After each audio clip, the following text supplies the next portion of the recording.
Today on the breakdown, all hell should be breaking loose at any moment on this crazy flop with these crazy hands. We have three of the biggest psychos in poker playing huge stakes. That's right, hundreds of thousands of dollars are in front of them in this hand.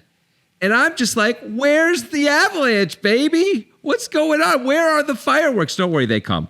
But still, are the psychos not playing psycho? Do the psychos suddenly stop playing psycho? What is happening? It's a cooler, or is it? Can one escape or not? I don't know, but Nik Airball's a part of this. And let me just say, hundreds and hundreds and hundreds of thousands of dollars are in play and are potentially going to either join him in his stack or leave him and abandon him to go somewhere else. That's all I can say. I've been sworn to secrecy on the breakdown with Grant Dennison and Jonathan Levy.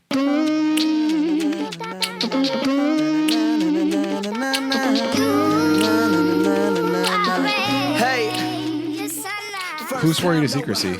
It was a different guy. It's a guy I saw It was outside. It was the guy who really likes to swear people to secrecy, but he's not really associated with anybody. Well, I'm unclear who he's associated with, but he does swear a lot of people to secrecy. That's as far as I can go with that. But the reason that I always follow what he says is that he has a hint of the divine, and I'm a little concerned that who he's associated with is a little bit of a bigger deal than me, if you know what I'm saying. I know what you're saying, but if he had a hint of the divine, and boy, where you've been just bursting to say that fucking phrase, haven't you?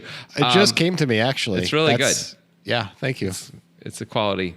It's a moment. It was a moment for you, and we're gonna. Thank you. Later on, finally had one. Yeah, when we do a Best of Poker Guys compilation, you finally made it in. Right there, you did it. Okay. Everything else is just you saying like, yeah, it's just me talking about, saying funny stuff and being great. It's all. You don't say Brickatola. You no longer say Brickatola. I think that's back to the hand of the weekdays before you said it's true. Brickatola. There's a few people who are listening to this or watching this who even now are like, Brickatola, I remember.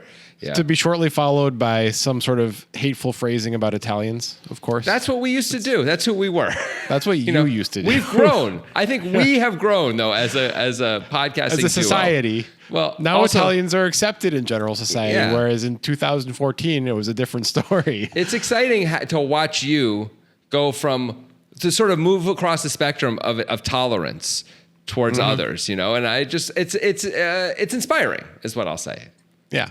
Now far less tolerant than I once was. I didn't know people could go in that direction. Yeah, it's really just great. easy. It's easy. You just do Turns it. out you just social look at the media. internet. You just look at the internet for like 3 or 4 hours a day and you get there. There's no problem at all. Yeah. Anyway. Oh, that was dark. That's dark because it's too true. More in the state of the world. But we don't have to do that for very long because we have a pretty interesting hand here from High Stakes Poker. Yeah. Grant. Did anybody play the hand well? That's what I'm going to ask before we start. I think the answer is yes. I'm pretty sure the answer is yes. But we'll see as we get into it. But my first take is we have one player who played the hand well on every street. Yeah. Well, almost every street. There's one street which is like at least questionable. But yeah, I think the street that is questionable is pretty bad considering the opponents. But I think I know who you're talking about. I think we're all talking about the same thing. We're going to know soon enough. Let's rip the Band-Aid off this wiener dog. I meant like a dog, puppy. I was going to say puppy and change it to wiener and then realized what it sounded like. So then I threw dog in there and it's like a hot dog. And I'm just in trouble now and I'm spiraling. Blooper reel. Best of and blooper reel. Both in the first couple minutes of the episode. What a great deal. Yeah, that did not have a hint of the divine, that little thing that you were doing. Everything in theory has a hint of the divine if the divine exists. It depends on your philosophical background. I don't care. I'm not going to do a thing with it. Great. Hey, this was suggested by our quarterback because we are a big enough entity that we have a quarterback. Yeah. We have a president, we have a manager, we have all sorts of different positions, roles. And one of them is quarterback. Yeah. And it's Pat Wright QB, who actually was the quarterback of like a Canadian football team. Is that right? I believe that's right. Something like that. I think so. Sorry, Pat. It's been a minute. It's up there somewhere. I know it wasn't an NFL team. You didn't peak in the NFL. You peaked at a slightly lesser league, but that's still impressive. You can still get a lot of concussions that way, I'm sure. Yeah. I was going a different direction there, but yes, that's that too. You can also have bad things happen to you. But the thing is this, while he was a quarterback in the CFL or the AFL or both or whatever, and certainly in the college level, when he's our quarterback, that does not the same, it's not that he obviously doesn't throw footballs to people in his role. He is the guy who, when you pay 75 cents for something, but you only have $1, he's the guy. Oh yeah. No, I get quarterback. It. You went full pun. You really did. You see it. what I'm doing there? That's the drum. Yeah. Yeah. You're welcome. Put the drum in, Jones. He's not going to do it. You might do it. That'd be cool if he does. It'd be so cool if he does it, though. He's never doing it. All right, fine. We're betting on it. Okay. Let's get to the hand. It's high stakes poker. It's the current season as of fall 2024. You've been watching this season too, right? So you have a sense of these players. I've been watching. I haven't seen the episode that this hand is from because it just came out, and maybe I missed an episode before it. But I've seen these characters playing for a while. Mm-hmm. This looks like among the best lineups that Andrew Robles ever had the privilege of sitting in. It's kind of amazing. Yeah. I kind of can't believe it. Like, so the players involved in this hand are all psychos except for Jennifer Tilly, which is amazing because there's 5 players involved in the hand. And let's introduce them, shall we? Okay. So it looks like we're probably playing 1K big blind. We didn't really look at the big blinds. It doesn't really matter. I think so. The guy that is the newest psycho on the poker scene, and I know he's new on the scene because Schulman didn't recognize him upon his first entry. But then, once the first episode was over, Schulman was like, I like this guy. Like, Sameh is, his last name is Elamawy, I believe, but we're going to call him Sameh because they always call him Sameh. Yep. From what I've seen, he can show up with any hand at any time and is essentially just a complete psycho. Like, he will bluff a lot. He will call on the turn with 9 high, no draw anything in order to bluff the river in a huge pot. Like, he'll do crazy stuff. Jeez. Yeah, so he's a lot of fun, and he's got a great attitude too. He's like always smiling, and whether he wins or loses, I think he must be very rich. Yeah. Anyway, this guy has 354K in front of him, and opens to 3K under the gun with King Queen off. So not psycho, totally fine, normal, good. Yep. King of diamonds, Queen of clubs. Next to act +1 is Humboldt Mike, who is another relatively new psycho on the poker scene. I know he's been on some other poker shows. He was on like No Gamble, No Future or something like that, and maybe a few other things. Maybe he's been on Hustler. I'm not sure. But as his namesake betrays, he is rich from marijuana, the weed, the green stuff. And he looks like it and acts like it. And that's good too. He also seems like a nice guy.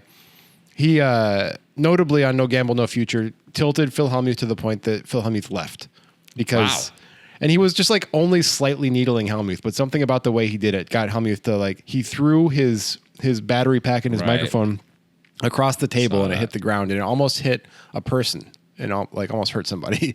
It's a worthwhile Hellmuth moment if you haven't seen it to look up. So that's Humboldt Mike.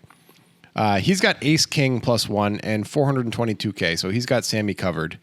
And he flats, which immediately just feels like a huge mistake based on who these two guys are, right? Based on how they've been described. Wouldn't you think it would be great to try to get more money in? I do. At the same point, there's a reason that I can make up a good reason to flat here, right? And we're trying to set up Andrew Roble in the big blind or someone else ahead of time, but Andrew Roble is a really good one here for a squeeze, right? And then we're going to be able to drop the hammer on him. And that's a pretty cool play if you can make it. At the same point, in general, that's a lot. That's super fancy. 3-betting the psycho in position sounds like a pretty good play to me too. I think mostly we should just be 3-betting here, but I can at least draw a map as to why he would do this, and I think it's reasonable if there's been a lot of 3-betting behind and a lot of squeezing in the game. Anyway, that makes sense, and I agree with that. And I think that's a viable strategy, especially in a cash game where you're deep, to sometimes take your big hands and like try to make a really big play with them instead of just do the standard normal aggressive thing. Mm-hmm. It does seem like a pretty great setup though when you're a known psycho and the guy who just opened is a known psycho to put in more money. Yeah, I agree. But anyway, maybe he's just a little bit high, so he flats with Ace of Diamonds, King of Hearts. Nik Airball, the next... Oh, he's not ready yet. The non-psycho in the hand is Jennifer Tilly. But she is very rich. I don't know if that has anything to do with anything. But she has 188K. And +2, she flats 9-8 off. And we don't have to spend minutes shitting on Jennifer Tilly. We don't like to play It's fine. Whatever. She's not going to factor into the hand. Nik Airball, the next psycho. There we go. We finally got to another psycho. That was at least 10 seconds without a psycho. Has 490K. He's got the other two psychos covered. And he's got ace queen of hearts. This feels like a 3-bet. Oh, yeah. I mean, normally this should be a 3-bet most of the time. Again, the only reason not to 3-bet here, I think, especially when Sameh's opening under the gun, would be to induce a squeeze from someone behind you, right? I will say, when Sameh opens, if Sameh's opening as wide as you're implying, and everyone just calling, if Andrew Roble has anything reasonable, he might put in a big 3-bet, right? Yeah. He'd be willing to do that for sure, to try and get a heads up or even just take it down right now. Other people may wake up with reasonable hands as well. The problem with ace queen suited is you don't love putting in the 4-bet with it unless, I mean, you might do it, especially if it's Andrew Roble, who might just take a shot with a lot of hands, right? But against some of the tighter players, I guess we can always just call and see a flop anyway. I mostly want to 3-bet this hand too. In fact, when I say mostly, I mean kind of always. Like ace king is such a better hand to do this play with than ace queen here. I think. Yeah, of course. That's what I was thinking too. Like ace queen is maybe just not quite strong enough for all of this ambition, right? It's maybe better just to questionable. Be like, I probably have the best hand and it plays well post flop, so let's put in more money against the psycho, the other psycho, and the person who makes $30 million a year from alimony. So hey, he's dead. He's dead. She doesn't get alimony. So what's it called anymore. then? It's just rights, Simpsons rights. Yeah, the Simpsons syndication rights or whatever. Yeah. Also, by putting in the 3-bet, we now sort of guarantees a strong word. We almost always guarantee that we're going to have position post flop, which would be really nice to have. And there are people behind it, like the button is behind us here. So if we just call, there's a lot of scenarios where, you know, a bunch of people are in, we don't have position. I mean, ace queen suited plays okay multi-way anyway, but sure, we'd really love to just use this hand for what God meant it to be, you know, which is hammer him with the 3-bet, man. That's what, the hint of the divine with the 3-bet, as God would do. Yeah. There's more than just the button deck behind, because there's Justin Gavry behind. Oh, wow. Who folds, who's also an amazing player to be in the game for Brandon Roble. He's just, I don't know how he does it. And then Brandon Steven is on the button. And I didn't know 10 years ago that Brandon Steven was a psycho, but he's kind of a psycho in cash games at least. Maybe in tournaments he's not. But he's got 5 deuce off and he flats the button. We don't have to spend time talking about that. Okay. We had a big argument beforehand about about Brandon Steven and Nik Airball actually, and who was the better player at this table and all that kind of stuff. Yeah. A big argument's a little strong, but we got into it about Brandon Steven. I just want to say this and I'll be done. You can say whatever you want after it. I've seen him play both tournaments and cash reasonably well. That is all. This is not a play I would make. I don't think this is a good play. I won't defend the play. But just as an overall thing, I've seen him for years play reasonably well. That is all. Yeah, fair. I've seen him make some, maybe it's just this recent high stakes thing, but he's been making some plays that are, you know, similar quality to this play. Interesting. Of flatting the 5 deuce off. Fair enough. Roble does not get his opportunity to, and I don't remember who's in the small blind they fold, but Roble doesn't have a hand to squeeze. So he folds 9-5 off. Brandon Steven would have called. We know that. But he folds 9-5 off. And we have $17,500 heading to the flop, which is a doozy for 3 of our psychos. Yeah. It is the king of clubs, queen of diamonds, queen of spades. So Sameh flops the second nuts with king, queen. Humboldt Mike flops top with ace, king. And Nik Airball flops the nut queen with ace, queen. I mean, wow. That's insane. That's absolutely insane. Yeah, and Sameh's got basically a lock on the hand. Like, only a king can chop for Humboldt Mike. An ace can win for Nik Airball, but that's off, blocked. There's 2 outs for actually. There's only 1 king left, I guess, and there's 2 aces left. That would be not Sameh winning the whole pot, right? That's it. Yeah. So what a spot. Well, I guess it could come running a running pair too to chop it with Nik. Oh no, that doesn't chop it with Nik because he's got king queen. Never mind. Yeah. It's a pretty good spot to be in for sure. Wow, we're crushing the board.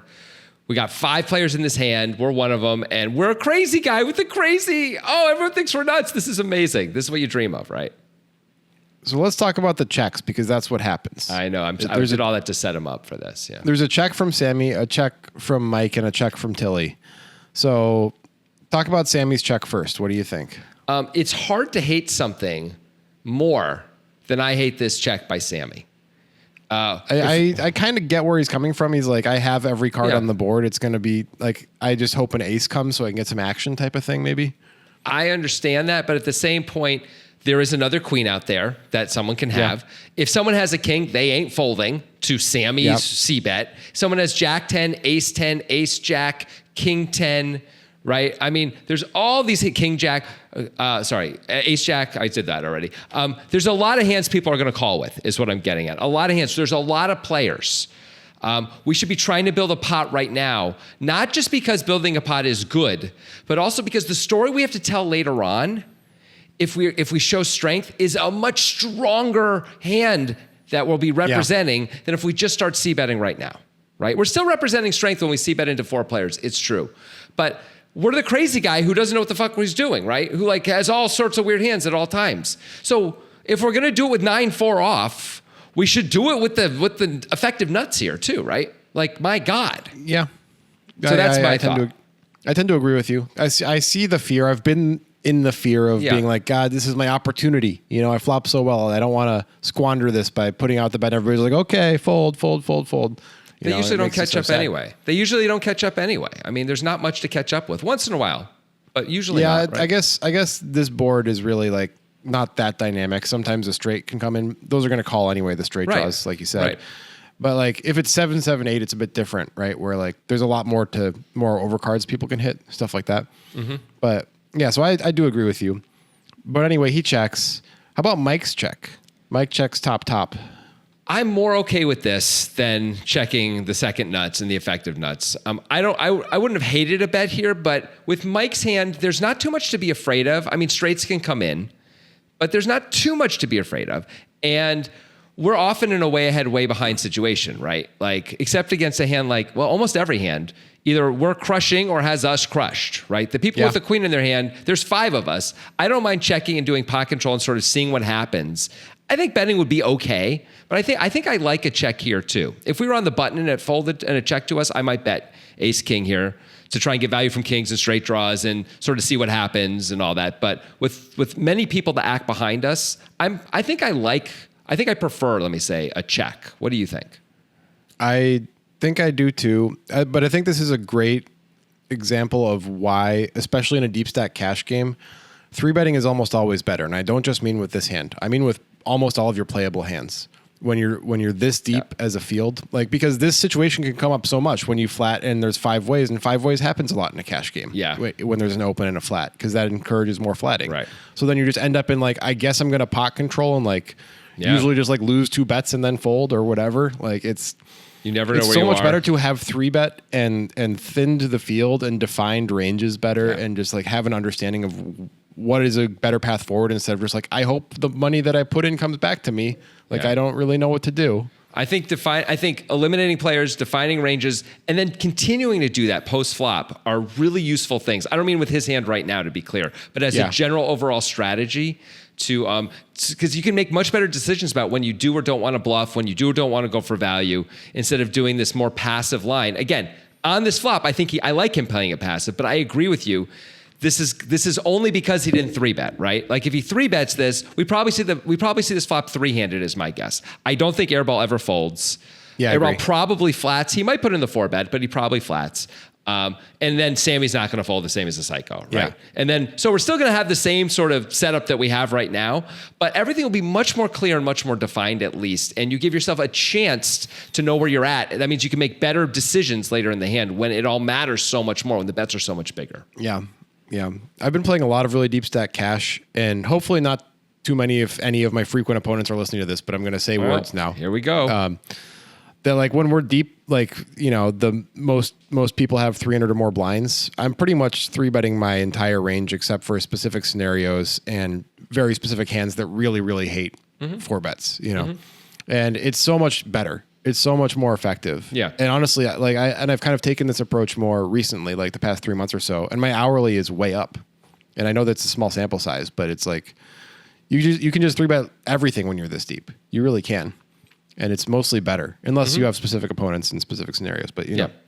Sure. And agree. It just makes everything so much easier. But instead, Humboldt Mike decides to take the route that he took, and now it's a bit of a tough spot. Anyway, Tilly checks her 9 high. Good. Let's be done with it. Nik Airball has trip queens and very likely the best hand. Yeah. Just happens not to be this time. He's got to bet, right? He's got to get action from a king or Jack 10 or whatever. 1,000,000%. It's an auto So he bet. does. He bets 5K into 17.5, which feels kind of small. I hate it. I mean, hate is a strong word. I don't like it. I think we should clearly bet more. We should be trying to get action from the worst queen that is out there some of the time. We should charge the straights, a little something to come along instead of sort of forcing them to come along. Like, we could bet 10K. The straights are going to call anyway. We get to build the pot, and then we can make a much bigger bet on the turn to either knock them out or, make them make a bad decision, essentially, if they're going to be stations and hang around, I don't know why we're not trying to build a pot for real here. I just don't know why. I agree. At least he bet. Yeah, absolutely. A bet is fine. Are you back to the thing where you call draws the completed hand and call the completed hand the draw? I don't know. Did I do that just now? You used to do that all the time. I know. Where, yeah. I remember that. Yeah. Did I just do that? You called them straights instead of straight draws. Yeah, no, that's right. That's right. Yeah. Well, I guess I am, and it feels good. It feels really good to be back. Yeah, welcome back, sir. Baby. Yeah. All right. Brandon Steven ends his adventure with the 5 deuce. All right. Back to Sameh. Okay. Now that we're here, you may not have played it this way. Now that we're here, do you want to raise or do you want to call with the king queen? Oh, okay. That's a good question.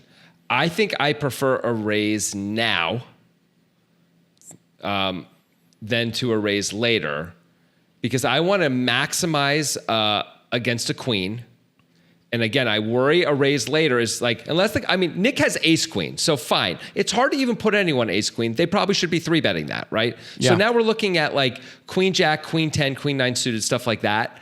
That stuff may find folds if we show too much strength down the road. Also, the board can get a little itchy down the road for those hands, right? Ace queen, maybe not so much. I don't think those hands are folding if we raise. I wouldn't expect that Humboldt Mike has a hand he can call with anyway. Very much. I want to put in the raise right now, make the pot bigger, and rock and roll. That's what I want to do. Especially again if we're the psycho at the table. I agree. Just let's just hope that Airball either has a king that he's going to hold on with, a straight draw that he's going to hold on with and hit, or the lucky queen, which he does have, and we can let's try to get a full double here if we can.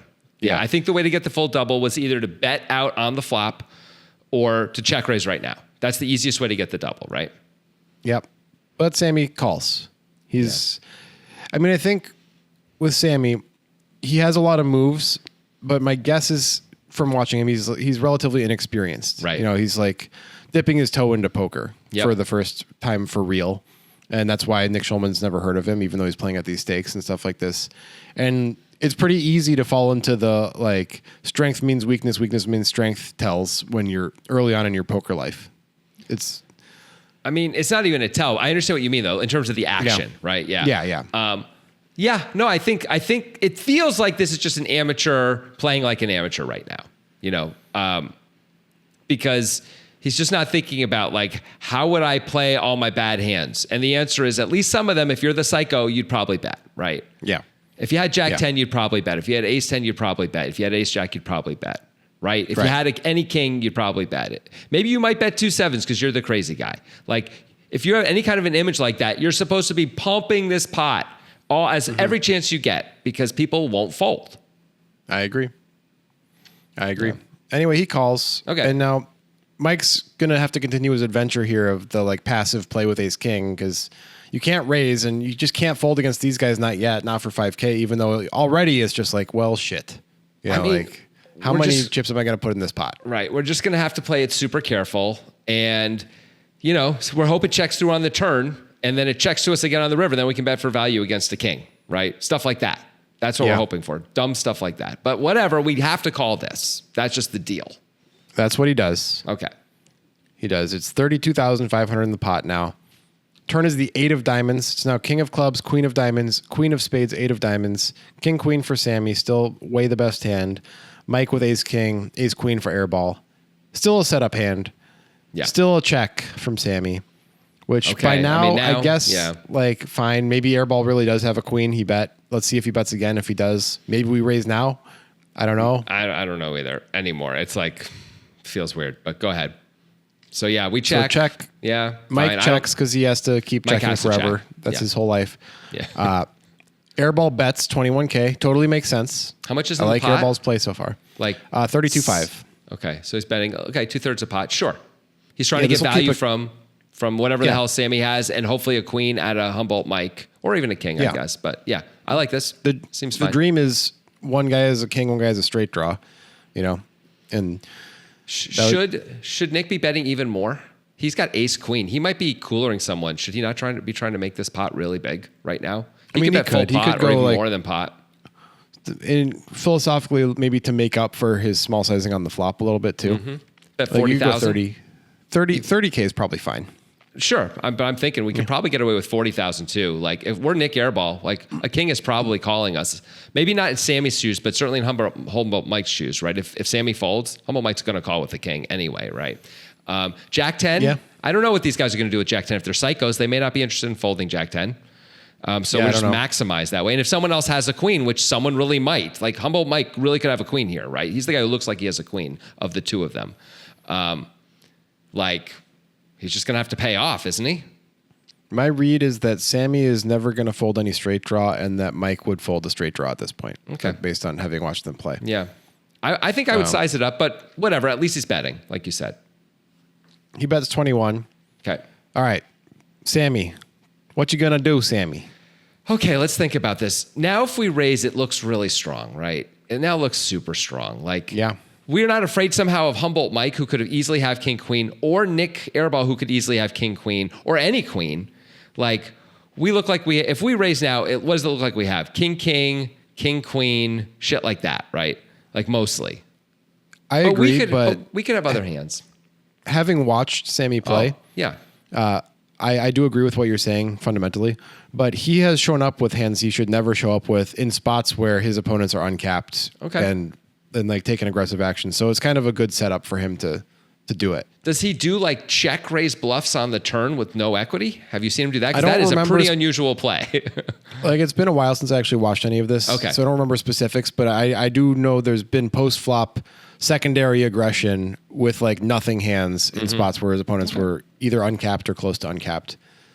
I think the best reason to consider raising right now is that if we don't raise now, we have to raise on the river, and that looks yet stronger than this even, right? Every street we go down, it looks that much stronger. And if we don't want to scare off a king or the worst queen or whatever else, also the straight draws are going to be able to fold on the river, right? Because they won't exist anymore. They'll either be a straight or they won't exist. So for all those reasons, I guess as played, I guess we should now raise.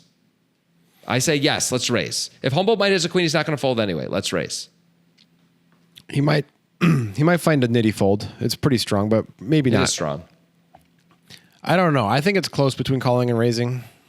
I agree with your points, but I also think it is just super strong. Even though there's history, it's still super strong. It's super strong. There's no doubt about it. And you might really of these hands, if we raise right now, Humboldt Mike probably folds ace king. He probably folds top. There's no way Nick's ever folding ace queen, obviously. No, I don't think so. For sure he's holding on with that.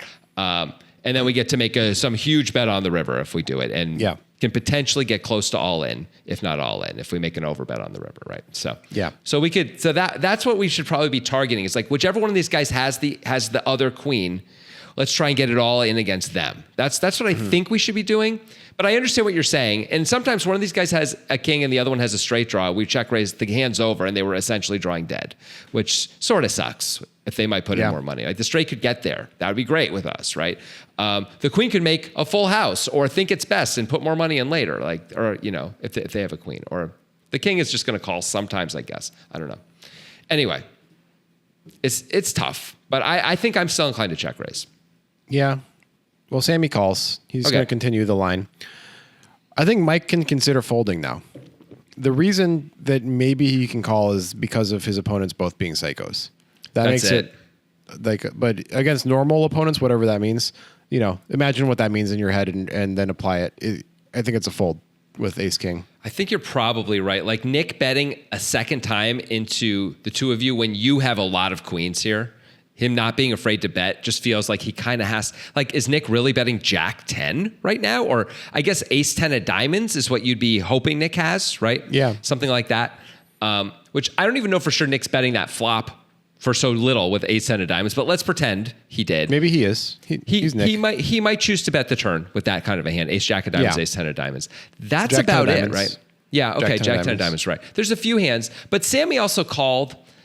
It's hard to imagine maybe Sammy's that psycho. So I guess you need Nick to be on the draw, Sameh to be a psycho, and we're just going to hang in there. The reason to call, I guess, is we're closing the action. We're getting a pretty good price to close the action. Like, there's like $75,000 in there, right? And it's 21 to call. If we weren't closing the action, I think we'd almost have to fold. But closing the action, I can understand the call. I think I lean towards a fold too, but I understand it against the psychos of the world. Sometimes you just have to stand up, and it's not that pricey, right? Relative to the pot, relative to our stacks. That's another reason to hang in there with a pretty darn good hand. Yeah.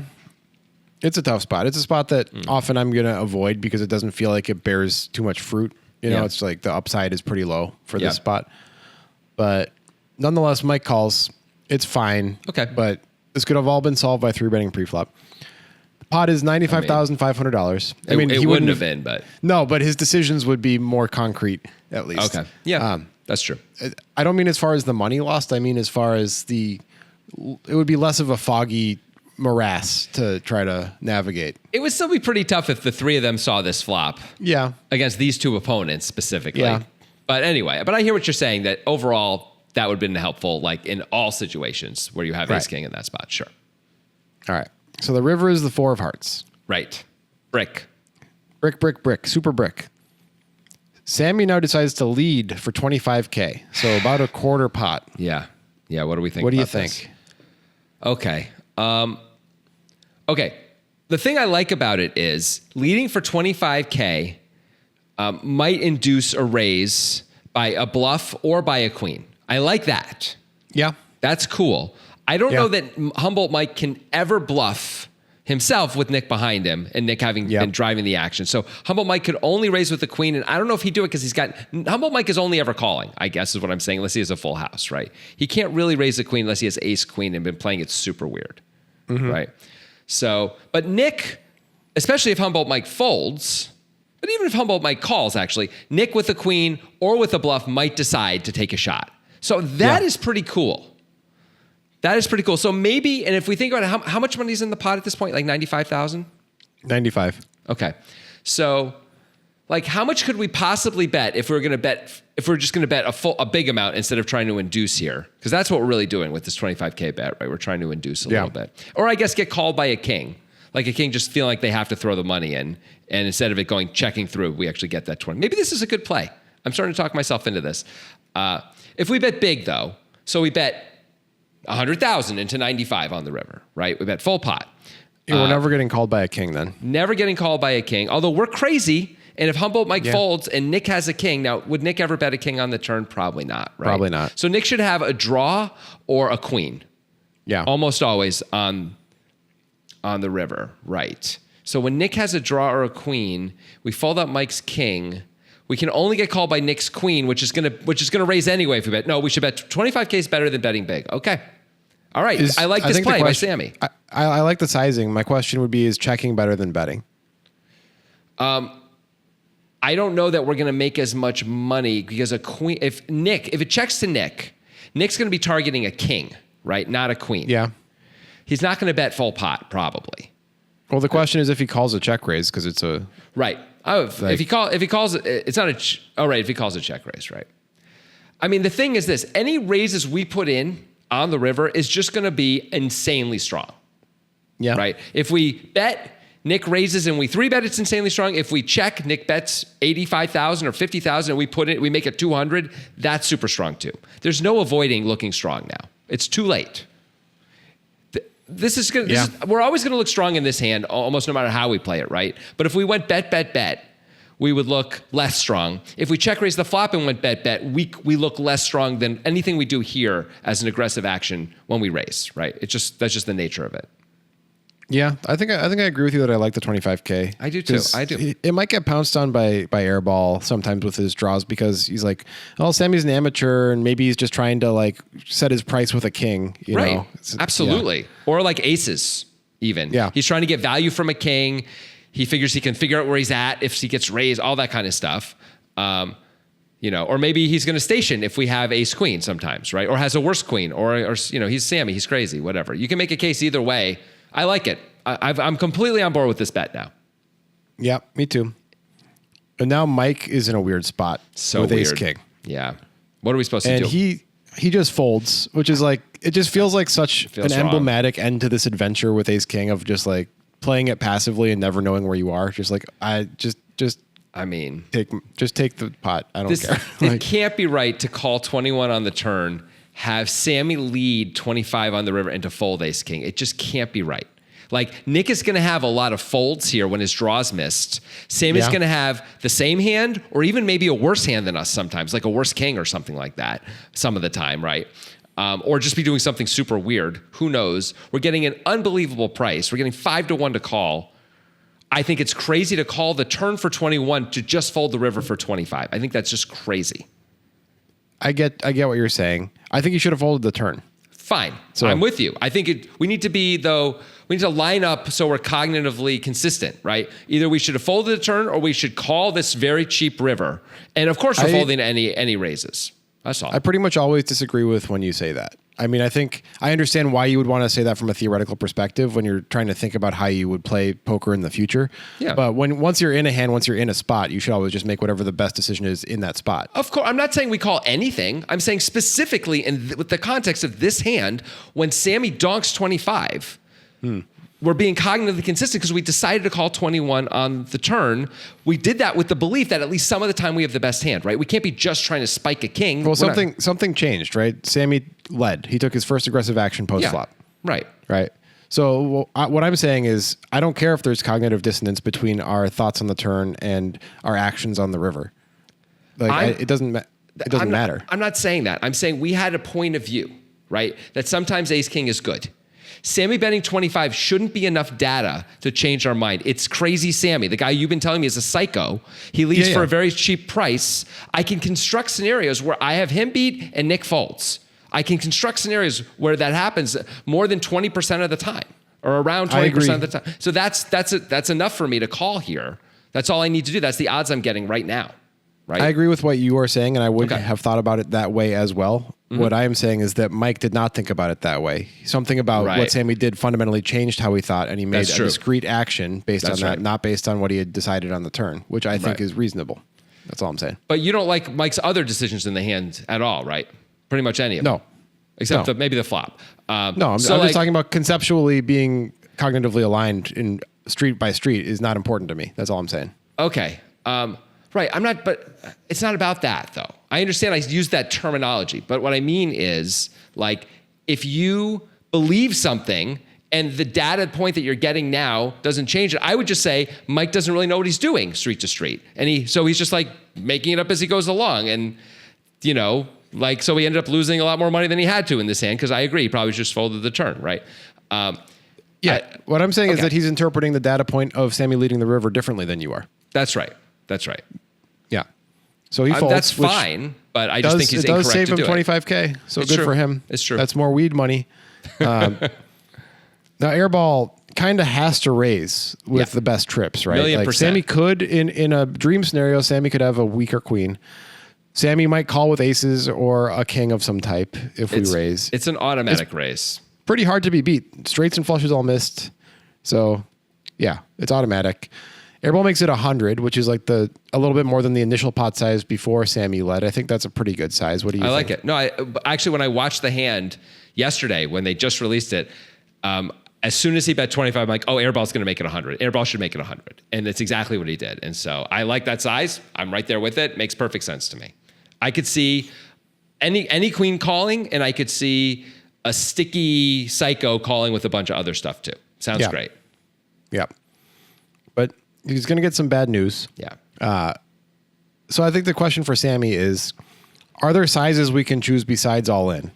He's got 328K. Airball made it 100. Is there a better expected value size than moving all in? That's a good question. Because we can't flat. We can't be like, well, Airball might have the one combo of kings and who didn't 3-bet preflop. That's never happened. Yeah. Right. So that's not a concern. No. I think it's a great question. My first initial response as you were asking the question was no, the size doesn't matter. But as I think about it more, maybe the size matters. Maybe it does matter, actually. Like if we click it back to 200K, is Airball folding a hand like this? Like, I don't know. I don't know that he is. Maybe it's all the same. Maybe it's all the same. If it is all the same, then it's a huge mistake not to move all in, right? Like we need him, if he's going to act the same no matter what, let's just move in and let him deal with it.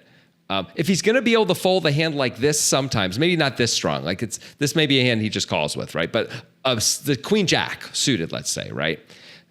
See, I preserve the unknown of what Nik does here. I keep it right in the ether there. It's beautiful. It's a whole thing, man. I've been working on this for That's what 5 years. decades of podcasting will do for you. That's right. That's right. Yeah.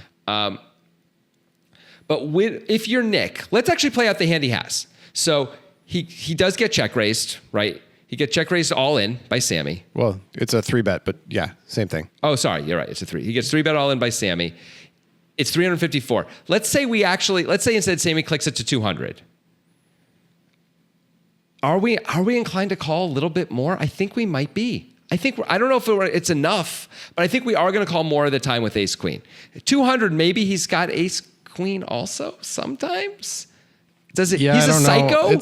He's a psycho. It's hard. You'd have to assign values it. to how frequently Nik calls each thing, and then do the math on how much that's worth. You know, like there's a lot. So, I think all in's Occam's razor. It's pretty.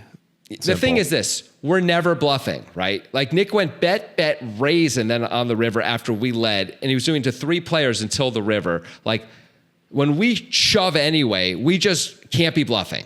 That's the problem. Be bluffing. We shouldn't be. Okay. At least, yeah. It's extremely unlikely. This is about as underbluffed a spot as you're going to find. How about that? Yeah. So that's the problem with any raise here. But of course we should raise because we have the best hand. Yeah, we have to try to get more money. We got to try. It's a free roll. We have to try. And then if we wind back everything, this is why we like betting the flop or check raising the flop so much more than waiting to do it now, even though I understand everyone's afraid of losing value and oh my God, everyone's just going to fold. Like, what we're really trying to do is win really big pots. The way to win a really big pot is you start building it right away with a story that people then could decide, you don't have to have it, buddy.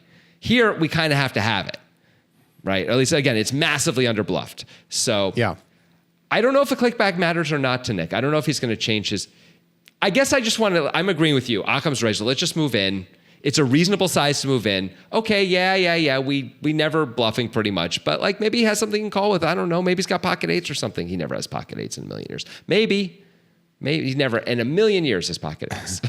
It's hard to come up with the hand he can call with. Let's do the airball analysis, and I think it would be most useful to start this blind to who Sameh is. Okay, just take it for to make a distribution decision. Like, where do we fit in our distribution? Because obviously this isn't a snap call. We don't feel amazing about this hand. We obviously have king queen. We just went bet for sure. Bet raise. Yep. So we have king queen in our range. We don't really have king. We don't really have queen. No way.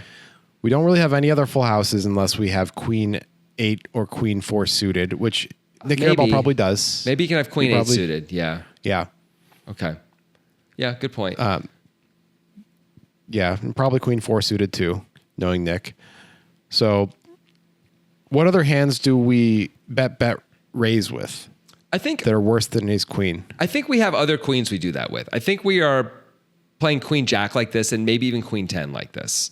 When it's only 25 on the river, we're going to raise that, aren't we? Do you think we do it with all of our queens? Because he might have queen deuce suited plus.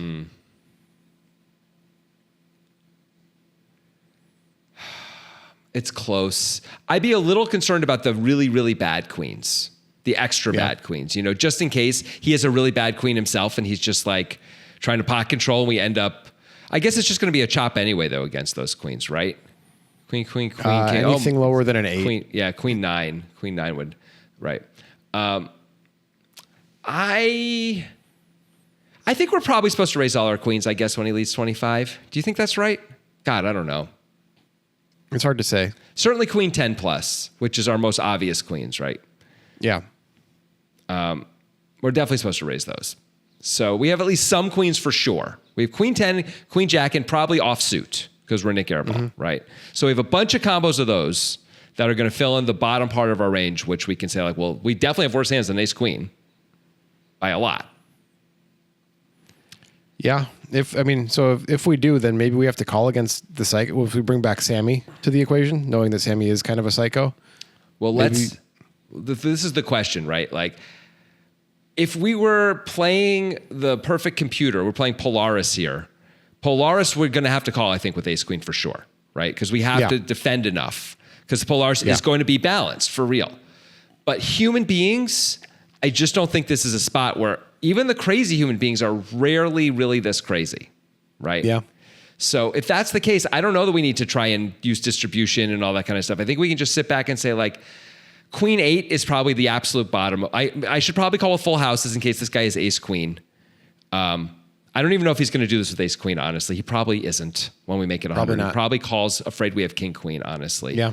But I think we probably have to call with queen 8 anyway, just in case, because he's a bit of a crazy guy. So we're not only calling with the one hand. We can only call with king queen. Doesn't seem like enough. So we'll also call with our queen 8 suiteds, which there are, 2 combos? And like, I think we can probably throw everything else away successfully, like profitably, I think. What do you think? I think you're probably right, even against a psycho. But there are certain player types I think you maybe have to defend with, like peak Tom Dwan. You might have to call against him, Yeah. Because he's going to have some sort of blocker play in him. Yep, I agree. There are going to be people who that are the case. It's actually interesting. The psychos do psycho stuff, but they don't necessarily do the like bet, raise, 3-bet all in psycho stuff on the river. Like that's like a very generally you're gonna. I guess the absolute craziest of the crazy are going to do it, and then the really good players who are playing blockers and are like, well, you can't have the nuts, buddy. So I'm gonna punish you here, and no matter what, you're gonna hate your life. And what you need to be up against to call here is exactly peak Tom Dwan, which is a technically sound elite player who is also an unsafe player. But they also have to be willing to do it in a cash game, which is, Tom Dwan has been willing to do stuff like that to some degree. I don't even know if we've seen Tom Dwan make this kind of a play in a cash game, though. I'm not sure we have. The classic Barry Greenstein aces queen 10 hand, which is a similar type of play. It's not the same, but it's similar. And he just got all the folds on the turn. Like he didn't have to do that big bet on the river. He also got Peter Eastgate off of trip 4s. Yep. Yeah. Well, Eastgate had 3-4 off, right? So 2-4 off. Even, maybe. Whatever it was. Like Eastgate was in. It was a weird spot, right? And Dwan Dwan played that beautifully, and I still can't believe Barry Greenstein called the flop raise and then just folded the turn when he got the guy who has 4. I don't know, it's a weird. I guess he just wanted to see if Dwan would keep going. He wanted to see if Dwan was going to fire again, right? Yeah. He thought into 2 players, if Dwan really fires again, then he probably has it, which is not crazy. That was a classic. That's one of my favorite hands. Yeah. One of my favorite hands of all time. That's the hand where Gabe, what's his face? Kaplan was like, what's he got called? He's like, well, Dwan can't do anything now. And then Dwan bets is like, oh, except that, and it's like, as soon as Dwan bets, it's like, oh, I guess he can do that. That is going to work, isn't it? And it's like, we couldn't even conceive of that bet working until we saw it, I remember Kaplan's commentary actually being like, I can only think of one other player in the history of poker who would have done this, and it's Stu Unger. Stu Unger, I remember, yeah. And that was like the anointing of Tom Dwan, and it has really gone south since then, sadly. Anyway, back to where we are. Airball tanks for a while and ultimately does make the right fold. So good for him. That's a good fold. Yeah. Airball was putting him on king. He's like, you just have king, right? Which is that's what I would put him on too when we've got one of the queens. I mean, it makes more sense, or the most sense. Like also that it would be played that way, right? Although actually king probably should be betting more of the time, even because both queens are out there instead of just one of them. But whatever. But Airball's basically put him way up in the range and made an exploitative fold, and good for him. I think that's probably right. Until you have reason to believe someone is capable of that move, you should just assume they're not capable of it, because almost no one in the world is capable of that move. So just let them prove it to you. That's fine. You're going to make a, quote, bad fold once or twice, an exploitative fold that was wrong. You'll learn about it, and you'll stop doing that against that player. That's fine. But against the world population, you just always fold here with that hand, and you're going to do great. I agree. So when we were saying there was a player who we thought might have played it well, it was Airball. at the beginning. And Preflop was the street that we were questioning. Now there's also the flop sizing, but that's not a huge deal. Mean, compared to everyone else, he probably played it the best. Like, he bet the flop, he bet the turn, he raised the river, he folded the river. He could have put in the 3-bet pre, but he might have been squeezing, and also knowing that when there is no, or sorry, inducing the squeeze, I should say. He also knows when the squeeze doesn't get induced, he has a hand that plays well multi-way anyway. Like, I think that's pretty good. I think he might be the second best player at the table, even over Brandon and Steven. Maybe. He really might be. Maybe. I don't know who's in the seat to the right of Robo. Stanley I Tang. Forgot. Stanley Tang. He's not. He's not in the conversation for second best player at the table. Sorry, Stanley. No. Richest player at the table, though. He's in that conversation. He might be. He might be. That's a good conversation to be in. It is. All right. Good job, Airball. Good job. We're proud of you. Music is my sunlight, and all I need is one mic, and I can show every single MC how it's done right. Every time I come by, I'm bound to leave them tongue-tied. I'm sipping on liquor, a quitter is what I'm not. We got one life, and I took a minor break, but I'm back to claim the throne. And gonna be traveling the globe, and still have time to make it home. And you gon' meet